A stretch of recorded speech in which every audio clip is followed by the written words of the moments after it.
Shalom. Baiklah, saat ini kita akan membahas tentang pedoman penataan bangunan dan lingkungan.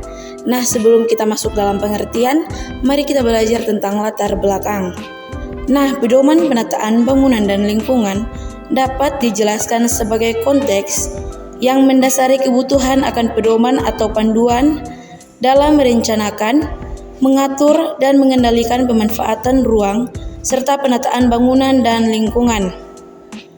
Nah, pedoman ini juga dapat membantu dalam mengarahkan jalannya pembangunan, mewujudkan pemanfaatan ruang secara efektif, serta meningkatkan kualitas bangunan gedung dan lingkungan atau kawasan. Nah, pedoman penataan bangunan dan lingkungan juga dapat berperan dalam melindungi lingkungan, meningkatkan vitalitas ekonomi lingkungan, dan mengendalikan pertumbuhan fisik suatu lingkungan atau kawasan.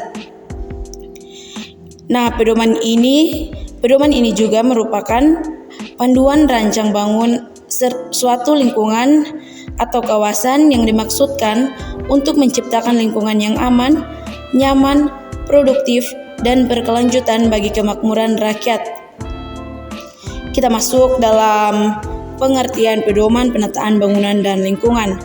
Nah, pedoman penataan bangunan dan lingkungan atau PGBL adalah panduan rancang bangun suatu lingkung atau kawasan yang dimaksudkan untuk mengendalikan pemanfaatan ruang, penataan bangunan dan lingkungan, serta memuat materi pokok ketentuan program bangunan dan lingkungan, rencana umum dan panduan rancangan, rencana investasi, ketentuan pengendalian rencana, dan pedoman pengendalian pelaksanaan pengembangan lingkungan atau kawasan. Nah, PGBL ini dilaksanakan oleh pemerintah, masyarakat, dan dunia usaha untuk meningkatkan kemampuan dan kemandirian pemerintah daerah dalam menyelenggarakan penataan bangunan dan lingkungan. Kita masuk dalam materi selanjutnya, yaitu hierarki tata ruang wilayah. Nah, ruang merupakan sumber daya yang secara kuantitatif jumlahnya terbatas dan memiliki karakteristik yang tidak seragam, sehingga tidak semua jenis fungsi dapat dikembangkan pada ruang yang tersedia. Dalam praktik penyusunan ruang di Indonesia, dokumen tata ruang bersifat hierarkis. Nah, dokumen tata ruang tersebut adalah Rencana Tata Ruang Wilayah Nasional, Rencana Tata Ruang Wilayah Provinsi, Rencana Tata Ruang Wilayah Kabupaten atau Kota, Rencana Detail Ruang dalam bentuk Rencana Detail Tata Ruang, serta Rencana Tata Bangunan dan Lingkungan, termasuk dalam pembahasan yang ketiga, yaitu komponen perencanaan kawasan. Nah, perencanaan wilayah adalah suatu proses perencanaan pembangunan yang dimaksudkan untuk melakukan perubahan menuju arah perkembangan yang lebih baik bagi suatu komunitas masyarakat, pemerintah, dan lingkungannya dalam wilayah tertentu dengan memanfaatkan atau mendayagunakan berbagai sumber daya yang ada, dan harus memiliki orientasi yang bersifat menyeluruh, lengkap, tetap berpegang pada asas prioritas. Ada 4 komponen utama dalam perencanaan kawasan. Yang pertama yaitu physical planning, yang kedua macroeconomic planning, yang ketiga social planning, dan yang keempat development planning. Nah, dengan demikian perencanaan wilayah mencakup aspek fisik, ekonomi, sosial, dan pembangunan untuk mencapai pengembangan wilayah yang komprehensif. Struktur dan lahan. Struktur peruntukan lahan adalah pembagian wilayah dalam suatu kawasan untuk fungsi tertentu. Struktur peruntukan lahan mencakup peruntukan lahan makro dan mikro, intensitas pemanfaatan lahan, tata bangunan, dan sistem sirkulasi dan jalur penghubung. Peruntukan lahan makro adalah pembagian wilayah dalam suatu kawasan untuk pengkhususan fungsi tertentu secara umum seperti pemukiman, perdagangan, industri, dan lain-lain.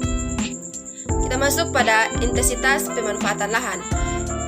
Intensitas pemanfaatan lahan diatur dalam peraturan tertentu seperti Peraturan ATR BPN nomor 16 tahun 2018 tentang pedoman penyusunan RDTR dan peraturan zonasi.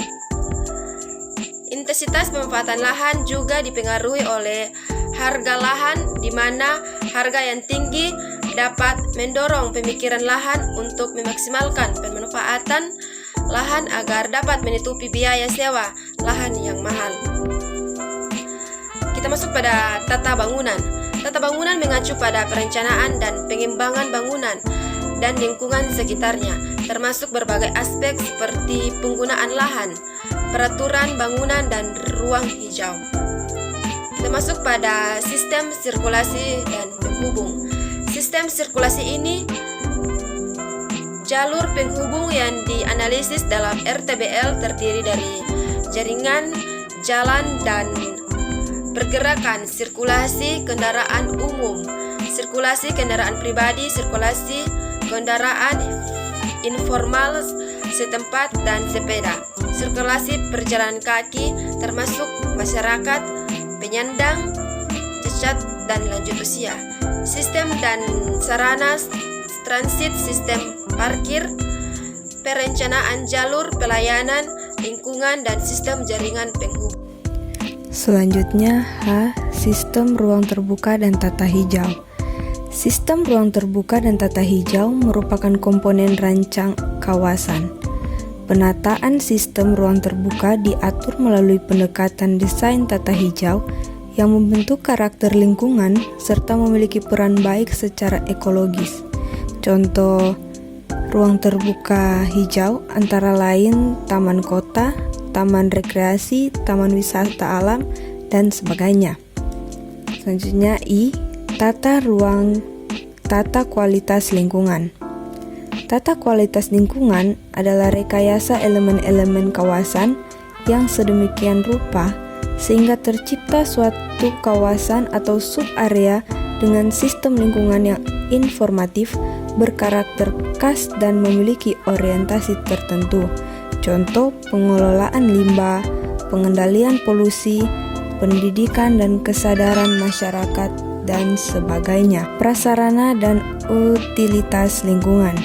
Sistem prasarana dan utilitas lingkungan adalah kelengkapan dasar fisik suatu lingkungan yang pengadaannya kemungkinan suatu lingkungan dan beroperasi dan berfungsi sebagaimana mestinya. Peraturan dan pemangku peraturan. Peraturan lingkungan hidup ditetapkan untuk melindungi dan memperbaiki kondisi alam serta mengurangi dampak negatif aktivitas manusia terhadap lingkungan. Pemangku peraturan biasanya terdiri dari berbagai pihak seperti pemerintah, badan pengatur, lembaga lingkungan, departemen lingkungan, dan otoritas lokal.